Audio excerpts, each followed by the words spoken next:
Et yop tout le monde, ici Vemaillé pour une nouvelle critique euh, donc sur un film assez récent, pour vous dire même très très récent en fait.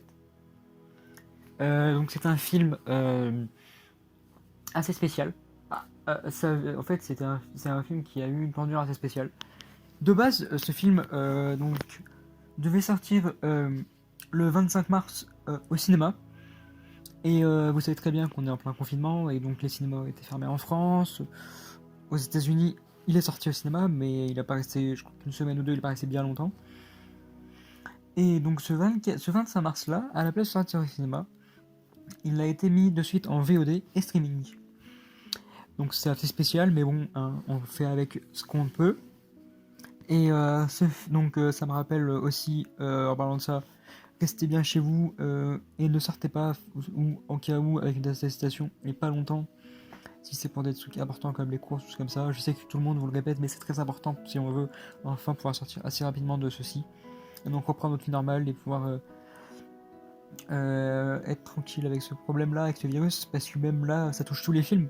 Plus vraiment aucun film de cette année va réussir à sortir avant juin. Et encore, on n'est même pas sûr, juillet peut-être. Donc, ce film s'appelle donc Bloodshot. Et donc, il se trouve avec Vin Diesel, qui est donc le héros principal, Vin Diesel en fait. Et il s'appelle Ray Garson, si je ne me trompe pas. Et donc en réalité, c'est l'histoire d'un mec de l'armée qui va suite à une mission se faire tirer dessus et qui va être sauvé par une agence spéciale dont on va apprendre des choses à l'avenir, qui va lui donner des pouvoirs, une sorte de régénération automatique et de résistance à tout et une force surhumaine. D'ailleurs, je vais vous en parler par la suite dans des scènes. Et du coup, le film débute vraiment en fanfare, c'est-à-dire que, bon, souvent les films d'action sur avec Vin Diesel, c'est de suite action-action, et là c'est tout de suite ça en fait. C'est le mec de l'armée en pleine mission qui va tuer quelqu'un, et ça va être un peu le point de chute qui va permettre à cette agence de toujours lui faire de nettoyer sa mémoire, c'est toujours avec ce point-là. Ensuite, on le retrouve tout avec sa femme, parce qu'il a une femme.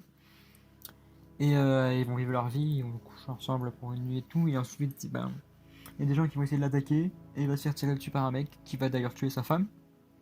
Du moins, c'est ce qu'il croit. Et c'est là où il va se réveiller dans l'agence.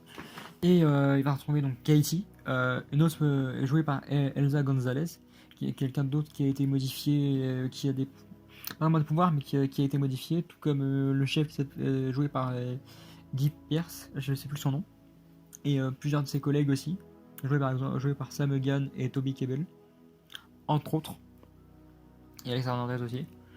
Et en gros,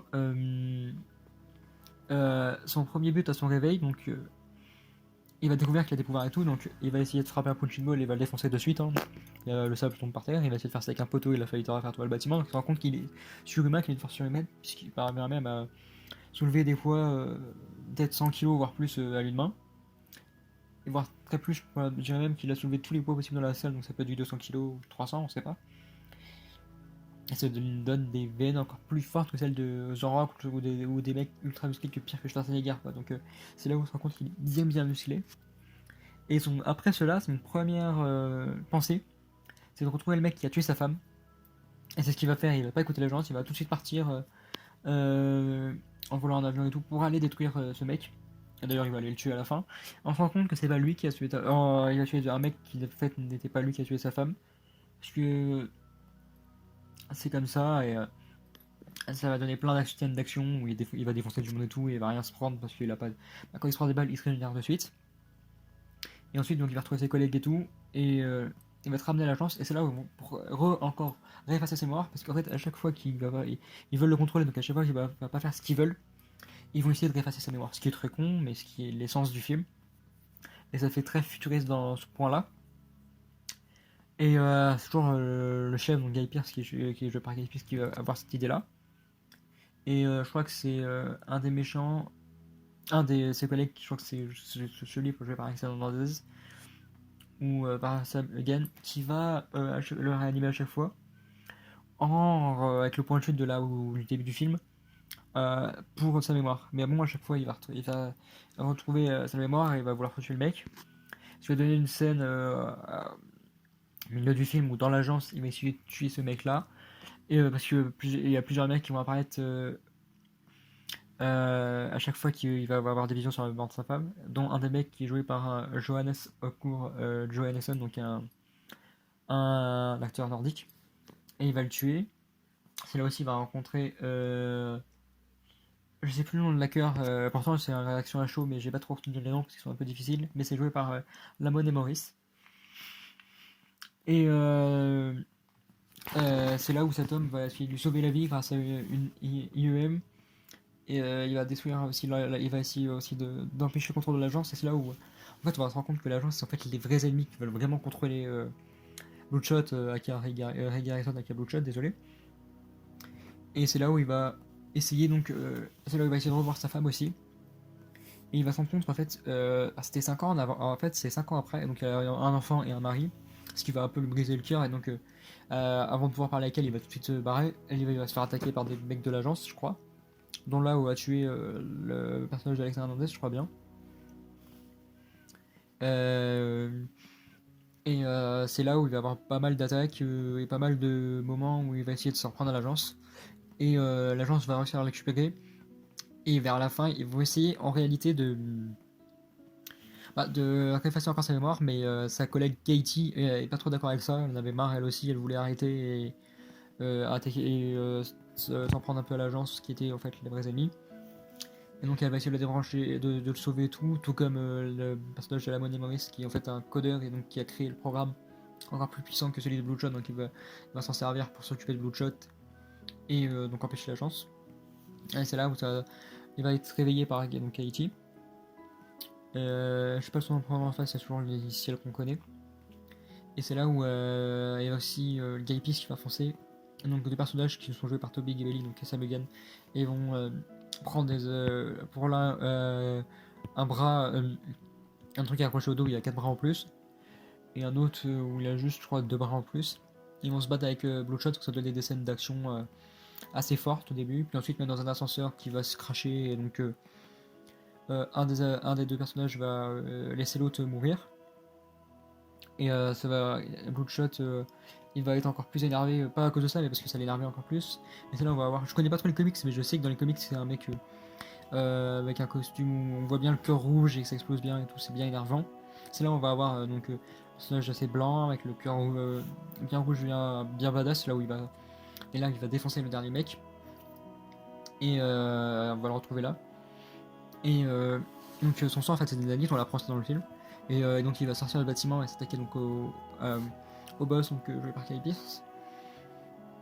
Et ce boss là, en même temps Katie va s'en prendre à l'agence pour qu'il n'y ait plus aucun problème et tout.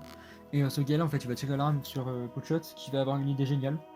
C'est extraire les nanites de son corps pour attaquer la balle et tout. Et donc il y a quand même une bombe dans la main qu'il avait bien cachée. Et donc après sans plus aucune nanite, donc il pourra. Au début il pensait que ça pouvait pas le réanimer. Et on verra dans la suite que si. Sans aucune nanite, il va faire exploser une bombe sur le chef qui va mourir du coup, qui était aussi génétiquement modifié. Par exemple, la plupart avaient soit des bras, soit des mains en plus robotiques. Et on va donc se rendre compte ensuite on va le retrouver donc vers la fin. Donc c'est tout à fait il y a 2 minutes parce que je viens juste de voir le film. Dans un van, un camping-car sauvé par donc le mec, la Money Morris, l'acteur qui joue par la Money Morris. Et il va être tout à fait humain.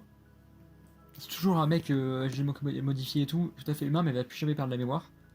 Comme le dit le mec, il était au niveau 3 à peu près, et là ça va le ramener au niveau 18, donc badass à mort et presque intuable. Et on va quand même retrouver Katie, ils vont faire une équipe ensemble, à la fin, dans une sorte d'endroit magnifique, paradisiaque et tout. Et c'est lui qui va conduire, et ils vont chercher d'autres missions, ce qui peut donc mener à une suite réellement. Et ça m'étonnerait même pas que c'est une suite, puisque de base, Vin Diesel l'a lui-même, il veut prendre place comme maître, comme chef, maître d'œuvre de la saga Valiant, Donc toutes les comics Valiant, tout ce qu'il y a là-dedans et tout, Bloodshot et tout, je suis pas trop spécialisé, mais j'ai tout mis chez Bloodshot. Et ça peut donner un deuxième Bloodshot assez intéressant, avec un autre ennemi peut-être plus fort, qui donnerait plus de fil à retordre à celui-là, parce qu'il en a eu déjà pas mal, mais c'est encore mieux s'il en a eu encore plus. Et il n'y a pas de scène générique par contre, mais donc c'est un bon film avec de bonnes scènes d'action. Pas trop de musique badass, quelques-unes. Pas trop vraiment, mais sinon c'est bien intéressant, ça ramène un peu les couvertures. Parce que si on regarde les couvertures de comics, c'est un peu similaire. Vin Diesel prend bien. C'est donc un film, un bon film d'action à la Vin Diesel qui passe bien le temps. C'est pas un navet. Je peux pas qualifier ça de navet, mais c'est un bon film d'action qu'on peut revoir plusieurs fois. À mon avis, ça m'attendait même pas à le revoir plusieurs fois. Qui a certainement des défauts que j'ai pas remarqué au premier abord, mais certainement si on le regarde une ou deux fois, on peut en trouver plus. Euh, et on passe un bon moment dessus. Donc je vous le conseille. Et bien sûr, donc c'était Vemaillé pour une critique sur le film Bloodshot. Et ciao.